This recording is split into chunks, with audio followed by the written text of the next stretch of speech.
Just like to start with a personal thank you to the royal family for hosting this event, and also a personal thanks to the Lobels. It's a great compliment to be introduced by someone in such glowing terms who is himself a man of genuine achievement.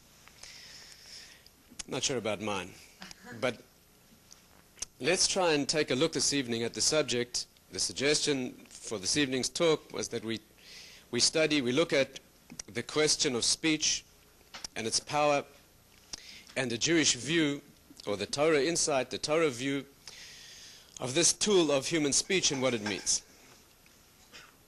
With your permission, I'd like to take a slightly different or unusual, perhaps, route through the subject, because many of you have some background in the subject, or you have easy access to discussions of the subject of Lashon Hara, what in English we mistranslate as slander. But the problems of speech, saying things that are negative about people, all the laws attached to that, the conditions, preconditions, exceptions, etc. The Chofetz Chaim Foundation does tremendous work in publicizing those facts. And therefore, with your permission, let's take a slightly different angle. Let's take a tour through slightly less charted waters, if you like, and try to study something from a deep perspective and something from a slightly more unusual angle. And that is the nature of speech itself and what it means in depth. And I'd like to take a special look at the problem of wasted words. Torah has a very special prohibition of saying things that are nonsense, quite apart from saying things that are hurtful or negative. Saying things that do no harm but are meaningless. Some of us do a little bit of that from time to time. I'm sure in present companies excluded. And I'm sure New York in general is not a place where that happens, but there are places where people do spend time expressing things that are relatively meaningless, and that's a very deep and serious Torah prohibition. So let's see if we can try and work out together some of the depth behind this. Now, we'll need to stay together on a wavelength that we may not all be familiar with traversing. Because we need to discuss, we need to study areas that are deeper than can really be expressed in words. The paradox of this evening's discussion is that we'll be using words to talk about things that really cannot be expressed in words. Right? The mystical conception is that the words are always inadequate, because the words are always finite and packaged pieces of a reality that's always deeper. In fact, if you think about it, you'll realize that the way you grasp something is never the way you succeed in putting it into words. Even if you speak a lot and very accurate words, you can never really communicate the thing itself. You can talk about the thing, but you cannot say the thing itself. In fact, anyone who's lived at all knows that genuine communication doesn't require any speech at all. The more words you have to say in a relationship, the worse you're doing. The more you have to say, the less the chances that you'll get it across. If the relationship is where it should be, then just a very subtle indication of expression will be more than adequate. It's very interesting to look at your faces, because the mystics always say that women understand this naturally and men don't. And this audience, the cameras should be on the audience, because the ladies are all going yes and the men are going huh? You'll have to ask your wife afterwards and she'll explain it to you. But that is the gift that women have in this area is the ability to grasp a thing as it is. Let's take a look at the subject itself and see if we can discover a depth that's perhaps a little new to us. First of all, what's the meaning of this tool of speech altogether? Now, using the faculty that we've appealed to, which is the faculty of understanding a thing as it is and not getting trapped in the words. Let's see if we can use a few clumsy words to describe this. The Torah concept of speech, and that's a deep mystical conception, it's a universal thing, anyone who's sensitive about this process will be able to identify it, is that speech in essence is the mechanism of connection between the higher and the lower worlds. You know that all of mystical study really hinges on the point of connection between worlds, between levels. It's the connection between male and female that bears fruit. In fact, the tongue is known as a circumcision in Kabbalistic writing. The tongue, it's called bris haloshen, it's the covenant of the tongue. This is not the place to go into detail, but it's the equivalent in the higher world, the world of the head, of the concept of the concept of bris milah, of circumcision, and its function in transmitting covenant and in transmitting birth.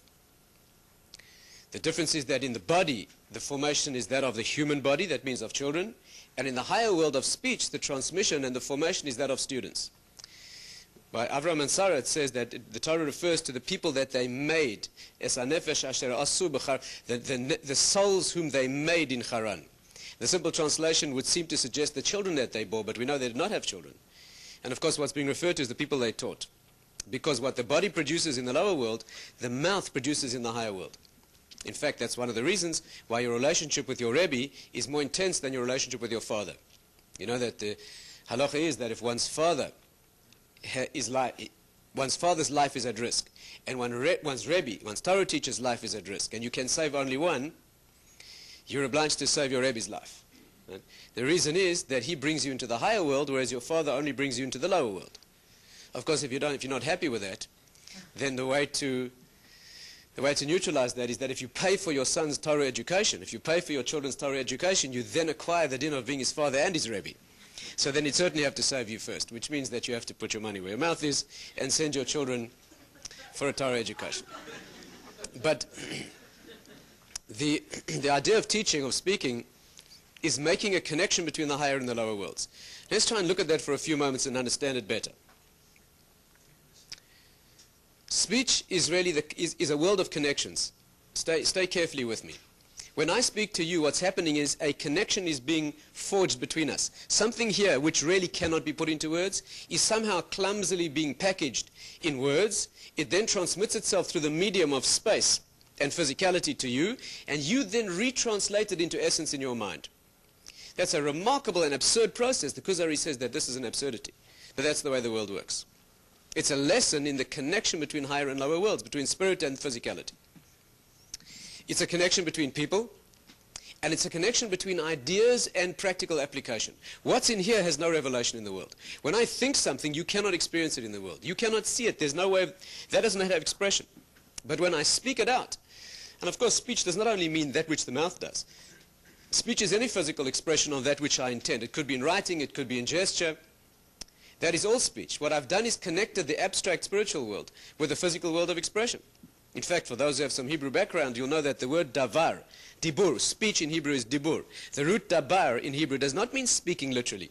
It means what we call hanhoga. It means a controlling influence that comes down from the spiritual world and manipulates or handles the physical world. Like in Tanakh, you find the expression dabar, or you find in the writings of the sages, and in verses you find dabar echad lador, which means dabar really means a leader, a figurehead of leadership in a generation. Doesn't mean necessarily one who speaks for the generation. Or we have a verse that says, Yad ber amim tachtenu. He will subdue nations beneath us. Right? That word is really a language of subjugation. It means that the spiritual energy or the force of direction manifests in physicality. That's what speech is. Can we find some way of grasping this? You know that the mouth, you know that the Kabbalistic tradition is that if you look at the organ that does something and you study it objectively, you'll learn everything that you need to know about that thing. That means, let's put it in more general terms, the part of the body that's involved in any function is always the illustration of that function, so that you can learn the spiritual depth of that faculty by studying the way it manifests in the body.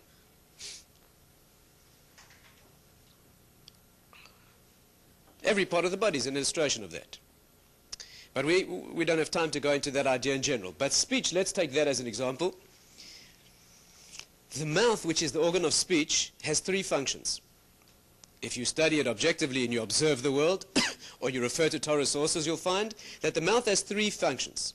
Those are speaking, eating, and kissing. That's remarkable. We know that if one organ performs three things, those three things must be one thing. Right? Because if that same part of the body has more than one function, that means those functions emanate from the same source. We always look to the unitary dimension of the source in order to understand something. That's exactly what Torah is all about. What's the connection between eating, speaking, and kissing? You know, the Talmud actually discusses the fact that it would have been more appropriate to have more than one mouth. The Gemara itself asks, why do we speak and eat with the same mouth? The Gemara says we make enough trouble with one mouth, and that's why we were given only one. But at a deeper level, eating, these three functions are one. What are they? Speaking is the connection that we've described, connection between people, connection between the higher world of ideas and the lower world of physical expression. Eating is the world of connection. The mystical conception is that food is the energy that, I'm sure you can see it already, keeps the higher world within the lower world. If you eat, the soul, the neshama, is bound to the body. Food is that remarkable connection, that remarkable energy, which is required to keep the neshama inside the body. If you don't eat, the neshama begins to distract itself out of the body. Eventually one faints, and if one doesn't eat for long enough, there's a complete dissociation between the two. In fact, the Nefesh HaChaim says that that's the secret behind the sacrifices. What is the concept of sacrifices? When we bring korbanos, we bring sacrifices in the Beis HaMikdash, in the temple. What's the concept of a sacrifice? Unbelievably, and you have to be very cautious how you express this, the ritual or the process of sacrifices is the process of the world eating. The body of the world is the cosmic reality that manifests in physical terms, and the neshama, the soul of the world, is the divine presence within it. And to keep those two incredible opposites together requires the energy of food. We take in food into our bodies, and it has to be spiritually perfect. It's the idea behind kosher food, the mystical conception behind it, and the importance of exactly how we eat and what we eat. And in cosmic terms, the world has its soul retained within it and held within it by means of the sacrifices, which we feed, as it were, to the Creator. You know, very careful how this is expressed. That's why the altar, the Mizbeach, is known as Shulchan Gavur, the table of Hashem. And all the laws of the sacrifices parallel the laws of meal and of eating. Expressed as korbani lachmi, my sacrifice is my bread. In terms of bread that a human being eats, that's its equivalent. That's a wonderful and deep idea. But that's the concept, that the world of connection is expressed in speech, in speech, and it's expressed in eating. Eating is necessary in order to keep the connection of the higher world maintained with the body. And the third function of the mouth is kissing. And it's no accident that the mouth performs that function too. You know that kissing is a universal human expression of bondage, of bonding, of love, and of warmth and closeness between husband and wife, parent and child. That's an absurdity. That's an absurdity. If you descended from Mars, and I asked you to design a mechanism of physical expression of closeness between people, I'm quite confident that is the last thing you would have come up with. You might have come up with, gently and sensitively putting your foreheads together, or some other, but kissing, it's bizarre. First of all, it's unhealthy. It's absurd. We don't think so because we're so used to it. That doesn't bother us. But if you were objective and you looked at it, it's bizarre. But the reason is that the mouth is the organ of connection, and therefore it fulfills those functions of connection in the world. Again, there's a much deeper level here that relates to marriage, and again, this is not the appropriate place to discuss it, but I leave you to research it on your own. Now, that is a beginning of understanding of why the Torah puts such emphasis on correct speech. Can you see what's happening if you speak wrongly? You're breaking the connection. What is the mystical problem with speaking a lie, for example? Can you see what you're doing? The function of speech is to connect what's in here with what's inside you. Do you know what an absolute definition of good is? You know that the definition we use of good is what Hashem says. But if you were a natural scientist, that means you examine the world in natural terms. Could you come up with a definition of that which is good in natural terms without reference to the Torah? I once heard a great Torah sage of the previous generation, of Simcha Wasserman. He said that a natural definition of goodness is using a tool for that for which it was designed. Isn't that beautiful? And using a tool for that for which it was not designed is evil. And by the way, you see the results. If you take a tool and use it for what it was designed for, it does the job, and the tool is maintained perfect. If you take a tool and try to use it for that for which it was not designed, the job does not get done and the tool gets damaged. And all the consequences that that tool was supposed to do, right, will be, if you take one of these things that record sound, and you use it to record sound, and by the way, you don't need to be taught. If you observe what it does, you'll see what it does. And you could figure out, if you have natural wisdom, how to use the world. But if you insist on using this thing to knock nails into the wall, so first of all, you won't get the nails in. First of all, you'll break the thing. That's the first thing that will happen. Then you won't get the nail in the wall, so the bookshelf you were going to put on the thing is not going to be there, the books are going to fall off, the wisdom from, etc., etc., going to destroy the world. Male-female relationships, for example, since we've entered that zone. Hasn't this generation smashed those entirely? Some of the perversions of this generation are such an obvious misuse of a system that is so clearly designed, so clearly manifesting what it should be used for. And the consequences are predictable. Speech is there in order to connect. It's in order to share with you what's in here. If I tell a lie, what am I doing? I'm using a tool for its opposite. Can you see that? I'm taking this tool that is designed to share with you what's in here, and I'm using it for exactly the opposite of what it was. And that, by definition, is evil. And that will lead to a whole range of negative consequences. Not only that, but it's a treachery. It's a perversion of the highest gift. The human being is uniquely the one who speaks, right? And it's a perversion of the highest gift. It's a perversion of the gift of intimacy. That's what misuse of speech is. The reason Lashon Hara, which I'm sure many of you have studied previous to this, is that the prohibition of Lashon Hara, the mystical depth of it, is, you're well aware, I'm not going to go into this in detail, but you're well aware, I'm sure, that Lashon Hara is not saying something false about someone which is harmful. You're aware of that. It's saying something true about someone which is negative. That's Lashon Hara. When you say something false about someone, and you give them a negative reputation that they don't deserve, right, and you say a falsehood about them, which is slanderous, that's a whole category of sin in its own right. But when you say Lashon Hara, you say something true. You say the person gets angry easily, right? You say that they are insensitive. You say something perfectly accurate, no exaggeration.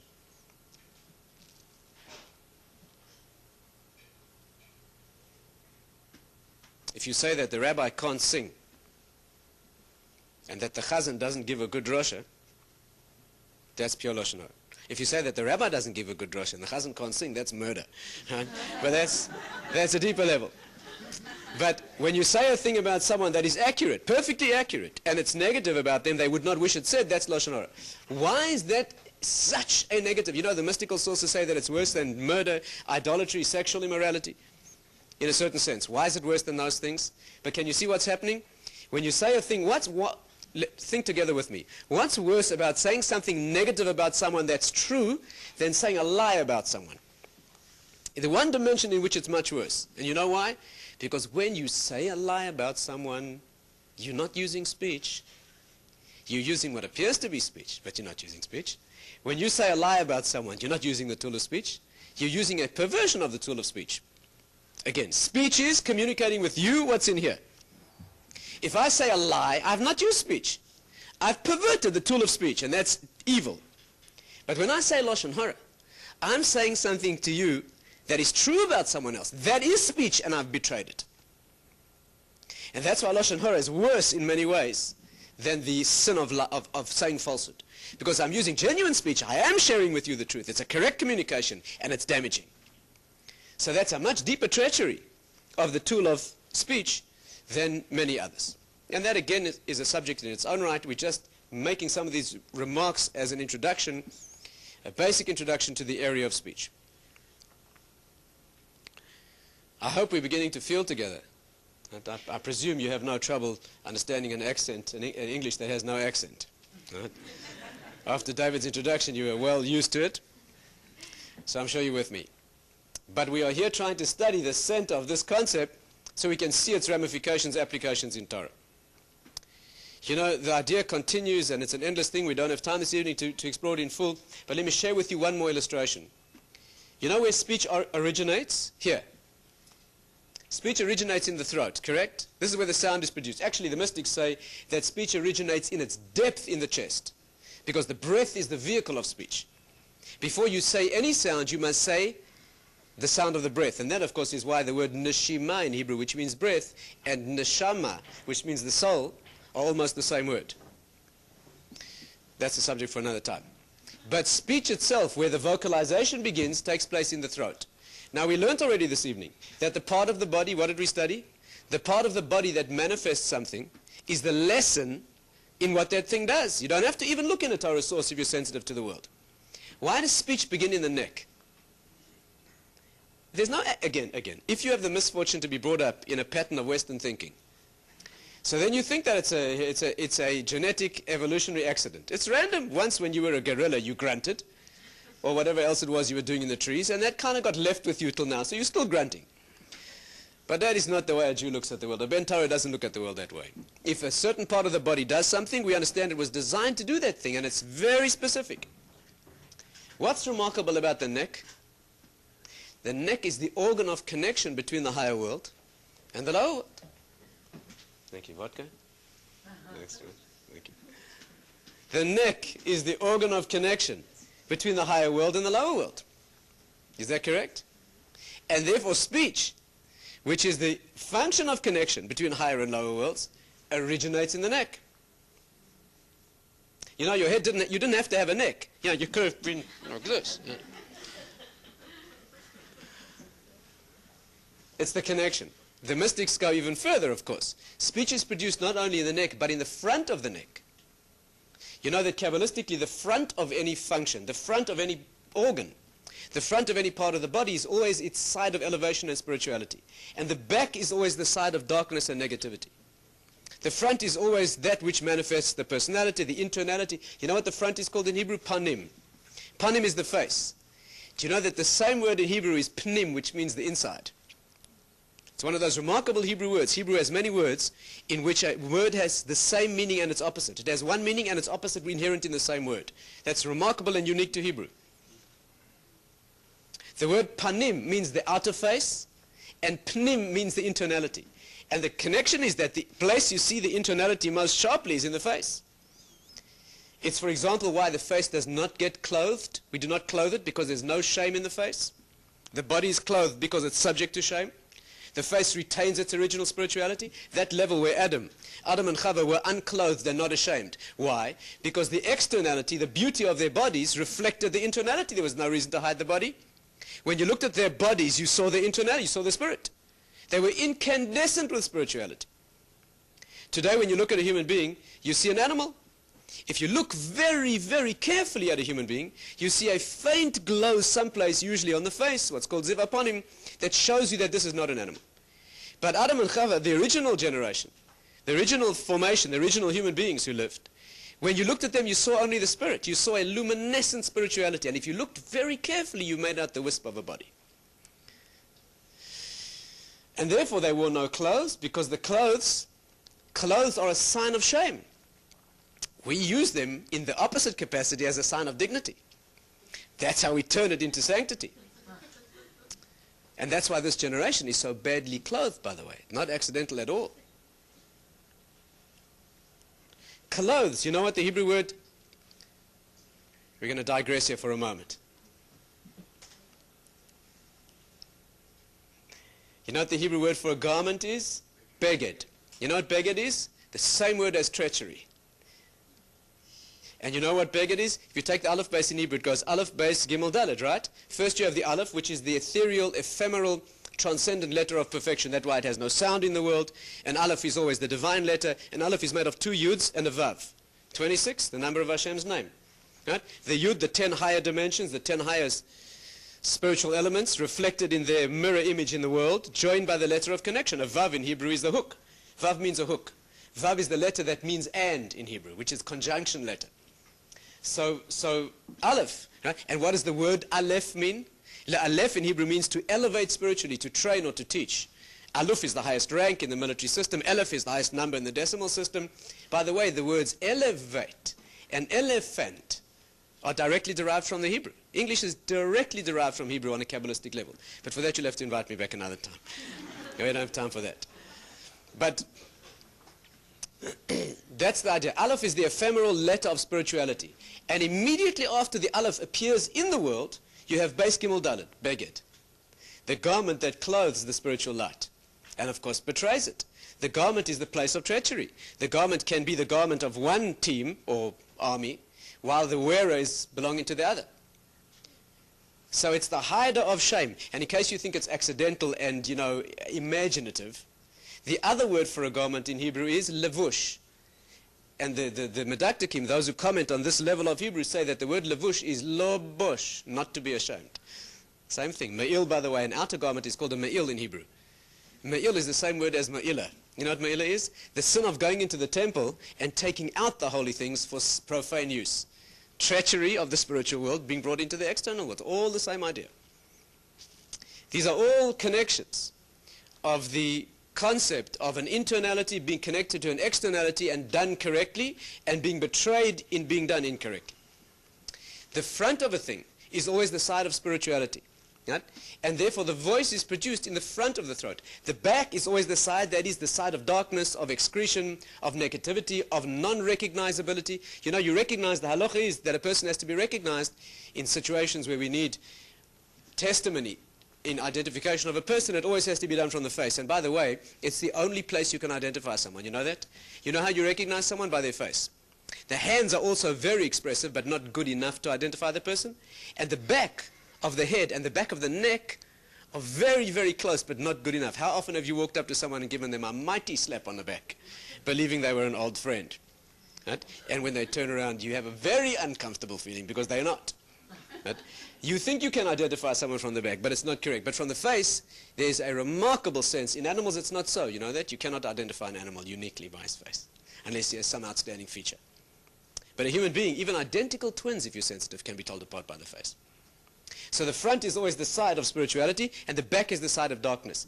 The front of the neck, you know what this part of the neck is called in Kabbalistic terms, the place where speech is formed? You know what this part of the body is referred to in the Kabbalistic world? Moshe Rabbeinu, Moses. Why?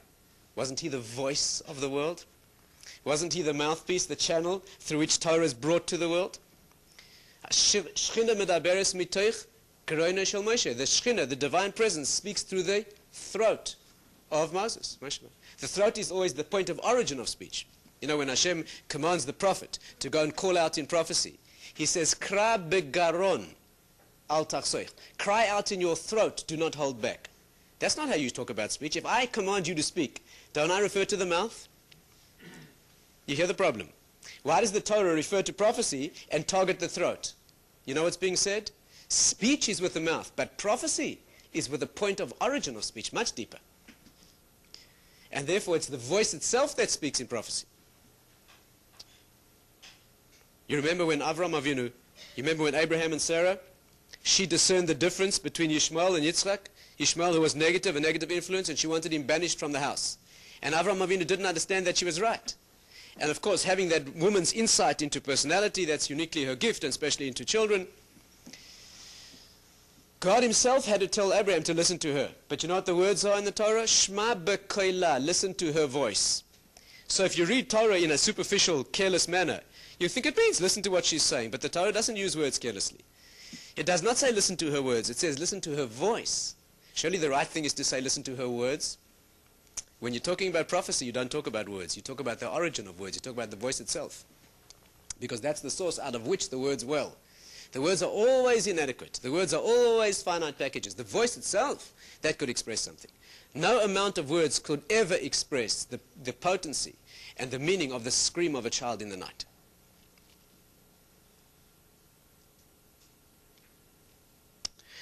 So speech is the world of connection. You know that the front of the throat is called Moshe Rabbeinu. Do you know what the back of the neck is called? Do you know what this part of the body is in Hebrew? Ha'oref. Ha'oref. Oref means the back of the neck. If you rearrange the letters of Ha'oref, it spells Paroi, Pharaoh. Moshe Rabbeinu, the spiritual connection, and his arch enemy who tries to keep the spiritual voice out of the world and enslave the Jewish people so that voice cannot be manifest, Paroi. These are some of the parameters, some of the depths of understanding, just a beginning of what is this function of speech and its level of connection. Let's move on using this introduction. There's a lot more to say about it. This is really the center of all spiritual wisdom. The concept of speech is the point of origin of the human. And there's a lot more to say about it than that. But let's move on and look briefly at the world of misuse of speech in one or two dimensions.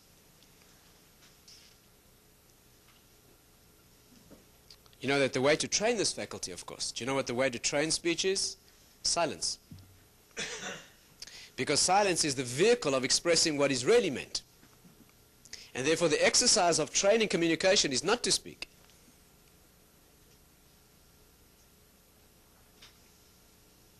Rav Dessler says that if one shares an idea that one has recently grasped, you lose it.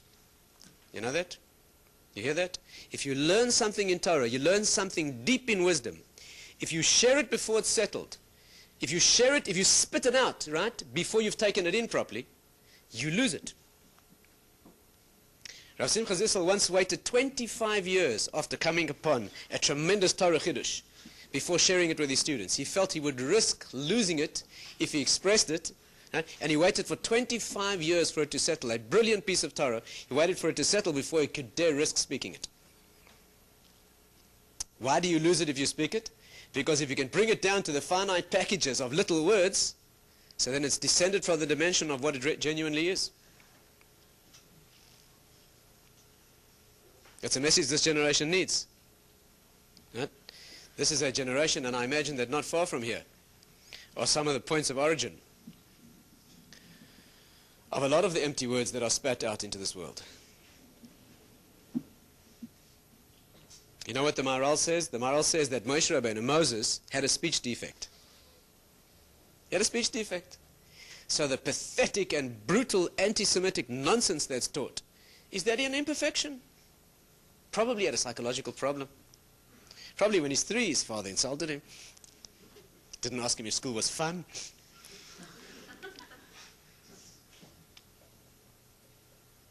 You know what the Maharal says? That Moshe Rabbeinu's speech defect was a manifestation of his perfection. We're talking about Moshe Rabbeinu. We're talking about speech itself. You know why he couldn't speak well? Because he was living in a world where things are grasped as they really are, and those things can't be put into words. Therefore, he couldn't say the words. His grasp of a thing was the essential way the thing really is. As soon as you're going to start trying to package it in words, you're going to bring it down into a finite. If you meet someone, and in the first 20 minutes of that friendship, you tell them everything about yourself, that's who you are, 20 minutes of speech. If there's no more to be discovered to you than what you can put into words, that's who you are, that bundle of advertising copy. The art of being human is that every time anyone gets to know a depth to your personality, they only begin to realize that there's a lot more they didn't discover yet. His imperfection was a sign of his perfection. Right? To take Torah, to take his knowledge of Hashem, to take his connection with the divine world and bring it down into finite words would be a distraction. We're making those things finite, and by definition they're infinite. But you know that says that after the Torah was given, he spoke normally. You know that? After the Torah was given, you know the last book of the Chumash, Dvarim, what does it say? Ele Dvarim asher diber Moshe. These are the words that Moses spoke. He had no trouble speaking then. Why? Because after Torah was given, Hashem himself performed that miracle of taking the spiritual wisdom that cannot be put into words and putting it into words. That's what it means that God appeared on the mountain. The divine, spiritual, infinite world melted in and meshed with the physical world. Impossible, but that's what happened. The Torah was contained in finite words. The infinite wisdom of the Torah became contained in 600,000 letters on a parchment, which is impossible, but that's what happened. After that miracle was put into the world, then he was able to speak.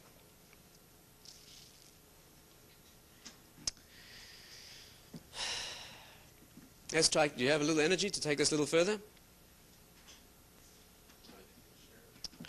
Let's try and descend one level beneath this. Silence, of course, is the training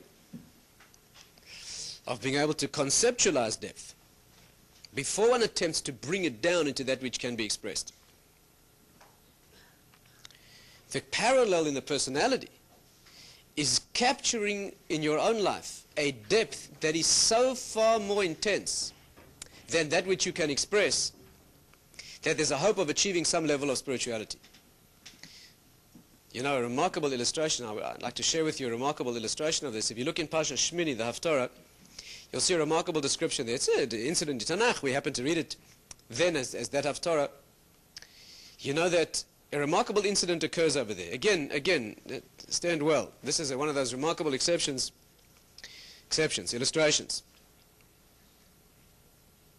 You know, it says that King David, was bringing the ark. You remember? They were bringing the Aron Kodesh. They were bringing it up, right, closer to its final resting place. And David was dancing. King David was bringing it as he didn't have the merit to build a temple, Beis HaMikdash, but he did everything that he could. And while he was bringing the ark up, he danced in front of it in a tremendous, a dance of tremendous manifestation of inner depth. His dance was amazing. His dance was so amazing, was so expressive, whatever the correct word is, that Michal, his wife, daughter of Saul, she was watching from the window, and she was deeply hurt and concerned. And when they met, she criticized him for his revelation. She said to him like this, was that fitting for a king of Israel? To reveal yourself the way you did in the street in front of the maidservants and the common people? That means you danced in a way that was unbecoming. Your dignity was compromised. The dignity, the depth of what you are as David, King David, was perverted there. In the eyes of the maidservant. And David's answer, remarkable answer. David says to her, I will belittle myself even more than this. I will be even lighter than this. The words there used are ke'echad hareikim. Listen carefully to these words. Like one of the empty people. She said to him, you danced in the street like an empty fellow. Listen carefully, the words are amazing. You danced in the street like an empty fellow. And he said, I will belittle myself and empty myself even more than that. You know, there's an interpretation of those words which is striking. And by the way, you know what it says right after that? That because of her criticism of him, which was wrong, she was mistaken in her criticism, she never had a child until the day of her death. Those are the words. Some commentaries say it means she died, in fact, in childbirth. Until the day of her death means literally that. What was this conversation? You think the Tanakh is recording here a quibble between husband and wife? She thought that he was a little bit undignified, and he thought that he wasn't undignified. She thought that his ankle showed. His knees, maybe. Much, much deeper. You know what the discussion was? When David danced in the street, it was such an expression of internality. We're not talking here about a person dancing in the street. We're talking about King David expressing his neshama. Dance is an expression of speech. Anything that the body does is an expression of the spirit. You know what dance is? Dance is one of the most intense and amazing expressions. It's not only the mouth and the tongue moving, it's the body moving in its entirety which expresses an inner emotion. We won't insult the level of this discussion by referring to what dance has become and what it should be. And of course it can be the most sordid expression. Of course it can. It must be. Because it's connected to that energy too. But it can also be the most spiritual of expressions. David was dancing in a way that he danced so expressively in the street that you could see his neshama. And that she felt was wrong. Why?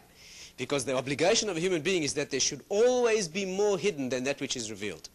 If you could dance in such a way that we see all of you, you have converted all of you into those movements.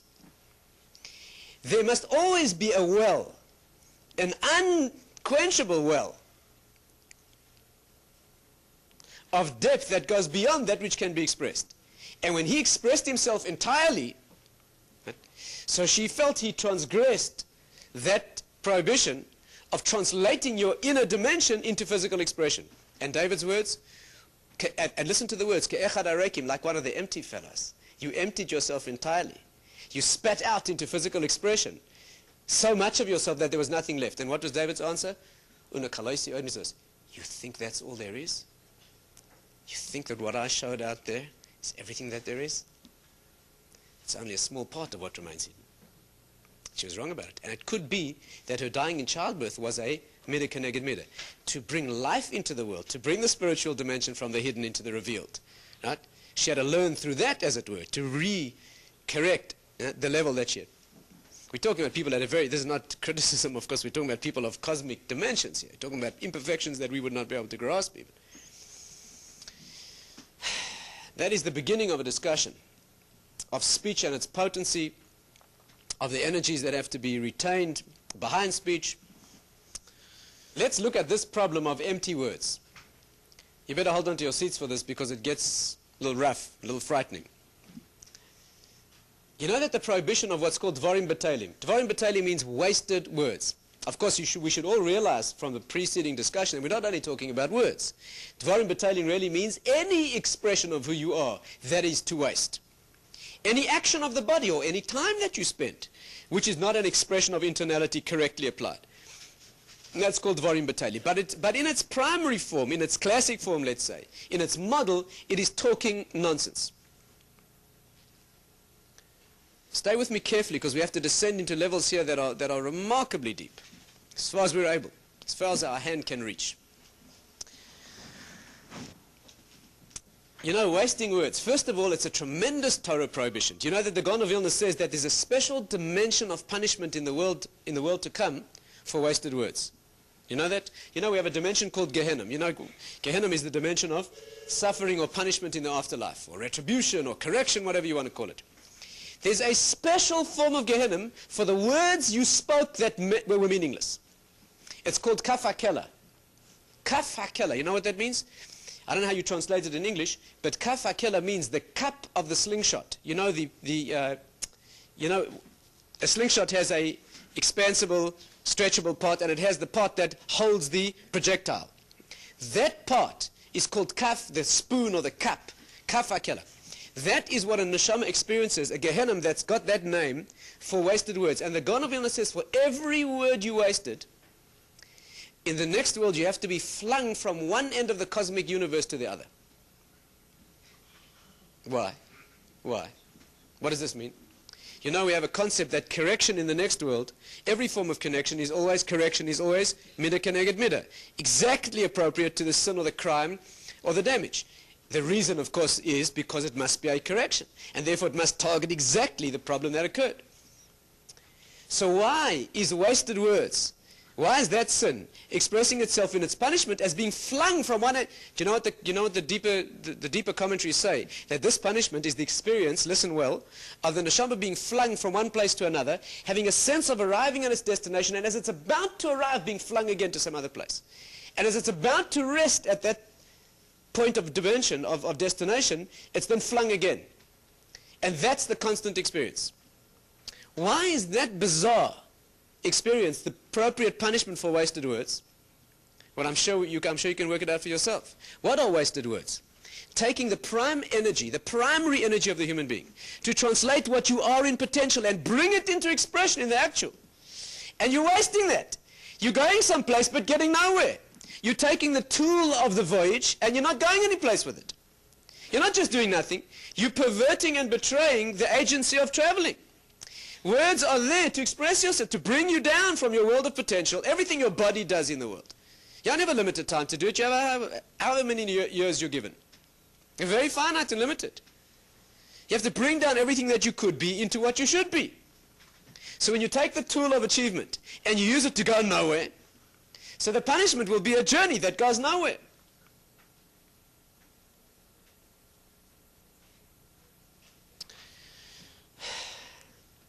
That's the sin of the wasting of seed, of human potential.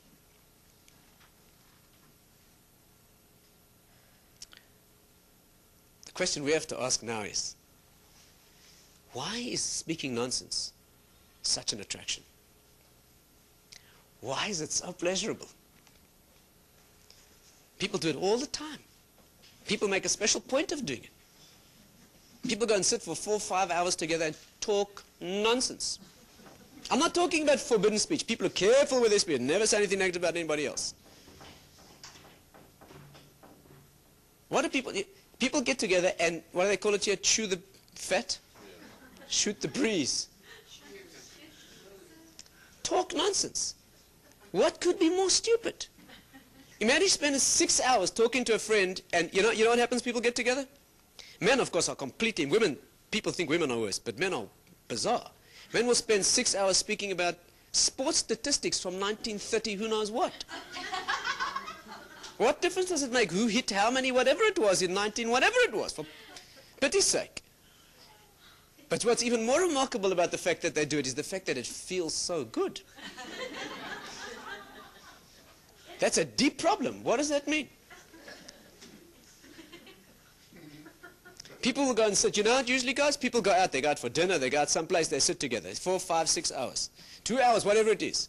The conversation ranges from subject to subject. No, you can't even recall at the end how you got to the subject you're talking about. Do you ever have that experience?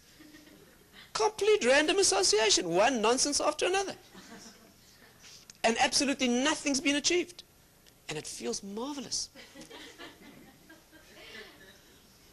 Why is that? Why is that? Let's see if we can try and explain this in deeper terms, and we'll end with this. Fantastic subject to understand. Stay with me carefully as we go through this journey.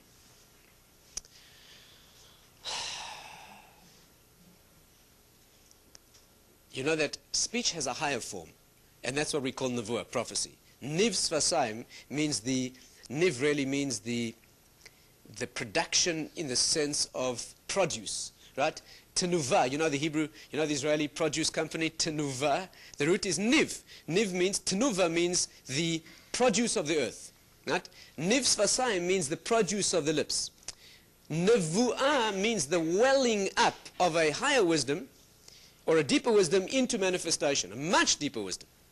We don't have prophecy anymore. And we need to study for just a brief moment together the descent or the ending of the phase of prophecy in the world. You know, we don't have prophecy anymore, that's an axiom. Prophecy ended with the Anshe Knesset Agdola. Just after that, the last three prophets, Haggai, Zechariah, Malachi, they lived about 2,200, 2,300 years ago. During the time of the Anshe Knesset Agdola, the last of the great Sanhedrin, that was the time when the last prophets lived. The Talmud says that after that generation we have no more prophecy except in children, dogs, and insane people. Right? That's where we have vestiges of prophecy. And that's a subject for another time, it's not this evening's subject. But those are sources where we have little access to being able to use the information. Right? But nevertheless there is a vestige of prophecy there.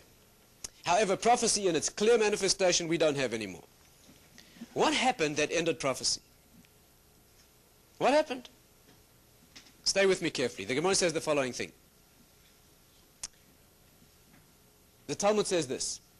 There was a time when the humankind, the Jewish people, the human beings, were so tormented and stressed by the temptation to idolatry that the Sanhedrin decided to do something active about it. This will require a little explanation.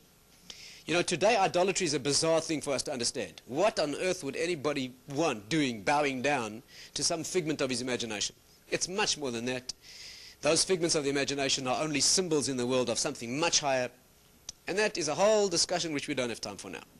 But at the end of the day, idolatry is an obeisance. It is a projection of the self into something which at the end of the day is nonsense. Right? It's a form of worship that in one, at least, through those symbols and those signs and those carvings and those images are representations of higher things. But at the end of the day, those things are wrong. In whatever subtle dimension they are wrong.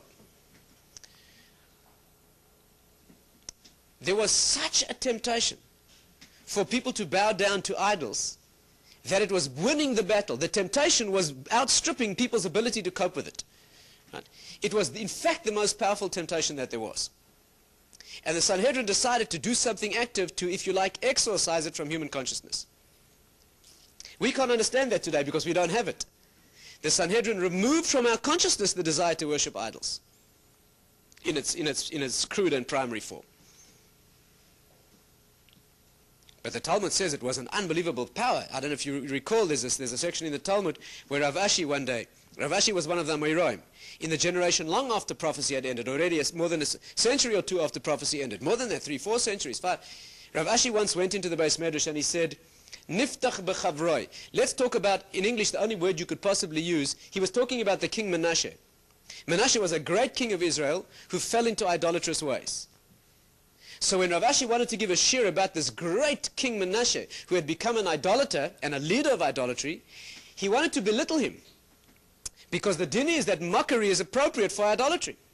So he opened his discussion, Niftach bechavroi. Let's talk about our buddies. In English, that's the only word you could use. A disparaging term of over-familiarity used in reference to Menashe. That night he had a dream. In his dream, Menashe came to him. And Menashe said, who are you calling your friend? I'm not your friend or your father's friend. And Menashe asked him a halachic question that Rav Ashi was unable to answer.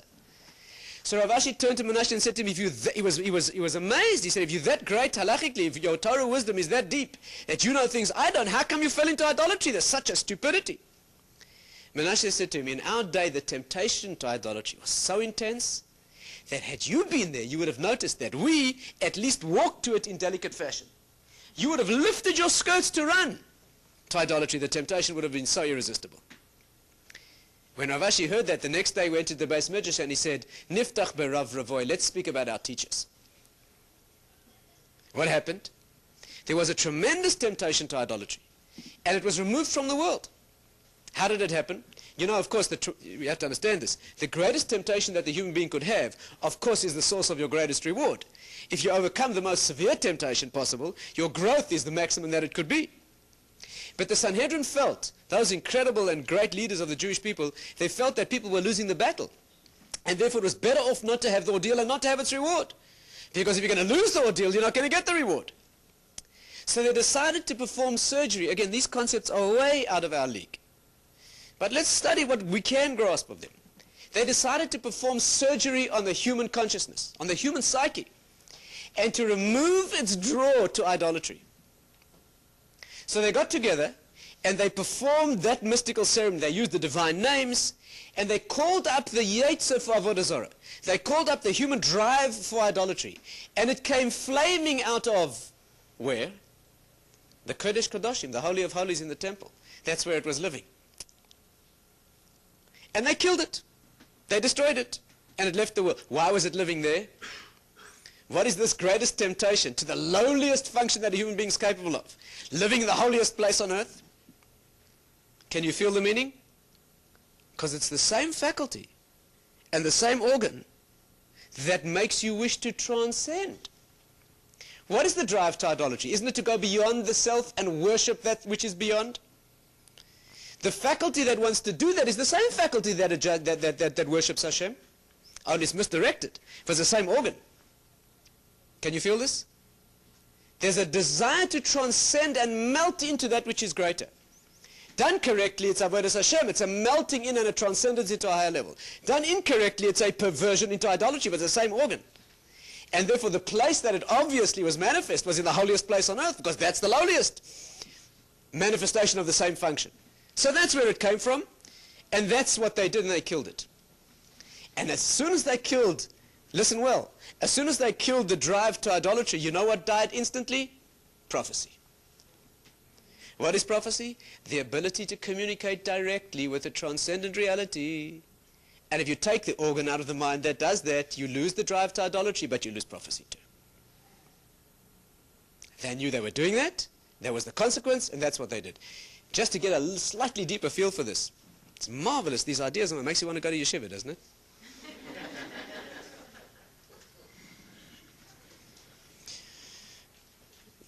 A slightly deeper insight you can gain. You know, the next section in the Talmud describes the fact that when they succeeded in destroying this desire, what would you have done at that moment? You shouldn't be listening passively, you should be thinking. Had you been there on what in the old country we used to call a good wicket, yes, you see things are going your way, what would you have done next? You know what they tried to do? They tried to take the next step and destroy the drive for immoral sensuality. The world would be a very fine place without that, wouldn't it? What's the center of all our problems? Especially this generation. So they tried to destroy the Yetzer, that means the drive, the lust, for sensual, sexual immorality. And they did. The Gemara says they did. They destroyed it. And 3 days later, there were no eggs in the whole country of Israel. The land was devoid of eggs. Chickens were not laying eggs anymore. Because when you destroy that function, you destroy all aspects of it. Rashi says remarkably, again, if you're thinking, you should ask me a question. As soon as they destroyed it, there were no more eggs. The chickens stopped laying eggs.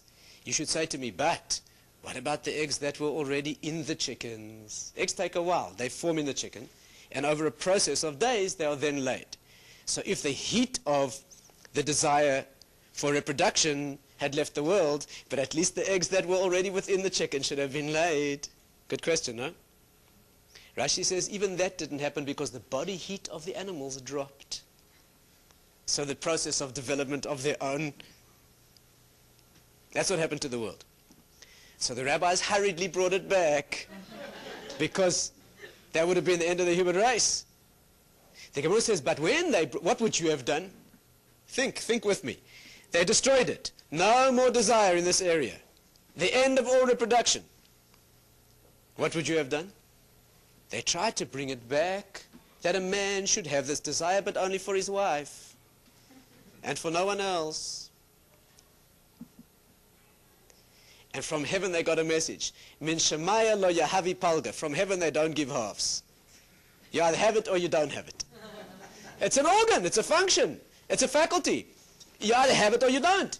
If you take out the liver of a human being, you have none of the functions of the liver. You can't remove a human being's liver and expect some of the functions to remain. When they excised that organ from human consciousness, so what remained was none of it. But and they had to bring it back. They had to bring it back intact. But they managed a small victory. The Talmud says they managed to put their finger in its eye, meaning they managed to bring it back with a certain blindness. You know what that is? That from that day on, a man has no sensual attraction for his mother or sister. That they managed to achieve. And since that day, it's been a fact. That a man can have a very attractive mother, sister, and there's a blank in that department. That's what they managed to achieve. But what did we learn? That the general principle is when you take away an organ, you take away all its functions. When you take away idolatry, you take away prophecy. And from that moment on, prophecy left the world. It was a historic moment. Tanakh was closed then. The books of the Bible, the canon as we call it, scripture was closed. They ended prophecy and closed the scripture. By the way, you know what transpired just after that? The very next generation saw the founding of a religion that reopened scripture and reclaimed prophecy. The founder of that religion was born on the day that Ezra died. He was the member of the last Sanhedrin. They specifically closed it so that that claim should not be made. But let's take the final step. What did they do? Stay again with me. They excised from the mind the desire for idolatry, and what left hand in hand with it was the desire for prophecy. That's wonderful and deep, but what we need to ask ourselves is, listen well, stay together with me. What remained in its place? What remained? What happens when you remove an organ? What remains in the body? What happens when you remove a faculty in the mind? What remains? An empty space. And from that moment on, the drive to transcendence became focused on emptiness. And from that moment on, the desire to transcend is a desire to go nowhere. And the highest pleasure became an activity that goes no place. Until then, anybody wasting time speaking nonsense would have been a travesty of a human being. Somebody sitting speaking nonsense hour after hour would have been regarded as insane. But after that moment, the highest drive and derivation of pleasure became the desire to transcend into a place that is going nowhere. That's an end in itself. Let me try and explain a little bit more deeply. Stay together with me. And do you know what that sense of pleasure is? Do you know what that drive to nothingness is? That was once a drive to transcend into the correct source of all existence? Do you know what the sensation is? It's a sensation of the next world. It's nothing less than a minor experience in this world of living in the eternal world of the next world. Why? Because that's a world that goes no place. It is because it is. It's not a building and a working towards. It's a having arrived. And when a person speaks nonsense, when a person wastes time and does a thing that goes nowhere, the experience is the experience of living in the next world. You've arrived, there's no place to go. The most potent illustration is within marriage, but this is not the forum in which to discuss it. It has to be understood. It's the sharpest manifestation of a sense of arrival. That has to be discussed in a separate forum. You have to invite me some other time, and I'll refuse. But There's a sense of having arrived, of gotten to a place from which there's no place to go. That is an unbelievable pleasure. Let me try and illustrate this just a little bit more carefully and we'll stop. When do we feel that? We feel it at the moment of transition from work to reward. The first moment of a vacation. Know what the pleasure is? Not the fact that you're relaxing. It's the sensation that the work's been done. As the doors are locked and the obligation is dropped, there's a sensation of being where you have to be. Of course, you get bored an hour later and you become impossible to live with. But it's in the first hour, the first day of that vacation, when the final school bell rings, when the final... You know what word we use in Hebrew for someone who dies? We say the person is niftar. You know what niftar means? Divested of obligation. Potter. Their obligations drop. That's the next world. It's a situation of being devoid, divested of obligation. That's niftar. The ecstasy of moving into that dimension is the ecstasy of moving from the work phase into witnessing and experiencing the reward that's been built by that work. Do you know how we generate that experience? By playing games. Do you know what a game is? When people play a game, people do that, you know. They don't only speak nonsense, they also play games. They sit around a table, hour after hour, and a little thing goes around and backwards and forwards and up and down and backwards and forwards again, and then it starts again and it goes backwards and forwards, and it's wonderful. Wonderful. And intelligent people do that, and they love it. You know what the pleasure is of playing a game? And you know what? The more trivial, the better. You know why? Because a game that's entirely trivial is a time spent in a place where there's no place to go and no obligation to go anywhere. You're doing it as an end in itself, and therefore it's an experience of complete freedom. It's a movement towards the movement itself. Everything else you do has a sense of responsibility, a sense of obligation, because it's being done to get someplace. But a game is an experience that you do only in order to do it. You don't do it for anything beyond itself. And that's a flavor of the next world. That's what Shabbos is. What do you do on Shabbos? You just exist. You don't build on Shabbos. You just arrive. That's the intense pleasure of Shabbos. It's not making something new. It's just being. Of course, the depth of this is the essence of the experience of existing, which is what Hashem's essence is all about, as far as we can understand. So it's a divine feeling. You know what the word in Hebrew is for a game? You know, let's look at two parameters that illustrate it. First of all, what does the Torah say? You know, the Talmud describes what God spends his time doing. What Hashem does. You know what the Talmud says? He plays with the Torah. He plays. You know what that means? In silly, immature terms, playing a game means playing a game. But in spiritual depth, playing a game means existing in a state of intrinsic, self-justified essence. And isn't that the only way we can refer to the divine essence? You know the word sha'ashua in Hebrew. You know what the word is in Hebrew for a game? Sha'ashua. It's a remarkable Hebrew. You know, Hebrew roots are usually 2 or 3 letter, usually 3-letter roots. The word sha'ashua is a 4-letter root of very unusual type. In Hebrew, you have very few words like that. Gal, gal, for example. Gal, gal means a wheel, because it means roll and roll, the rolling of the rolling. A duplicated root. Sha'ashua in Hebrew is sha-sha. You know what sha means? To turn towards. Like al-minchas kain lo sha. Hashem never turned towards the offering of kain, right? Sha. You know what sha'ashua means? Sha'ashua means turning towards the turning towards. Isn't that what a game is? So when you play a game that's entirely trivial and completely pointless, you are sensing a faint notion, a wisp of an experience of the next world. Again, I can't go into detail, but in marriage there's that sensation. And that's why those moments of having arrived are the sweetest possible moments in all of human existence, because there's no place to go. That's the place to be, and all else disappears at that moment. It can only be a moment in this world. Of course, what this generation does, what does this generation do? Instead of using those experiences as a learning ground for getting stuck into the work and the responsibility to build that in eternity, this generation tries to grasp that in and of itself all the time and play games always. And what does this generation do with marriage, or the intimate and sacred bond between man and woman? use it only for its non-responsible side. Isn't that what this generation does? The concept of using experiences of arrival, of pure tachlis, of having gotten to a place where there's no place else to go, is to use it to bond oneself into responsibility and build. And this generation is one that uses that for complete exemption from all responsibility.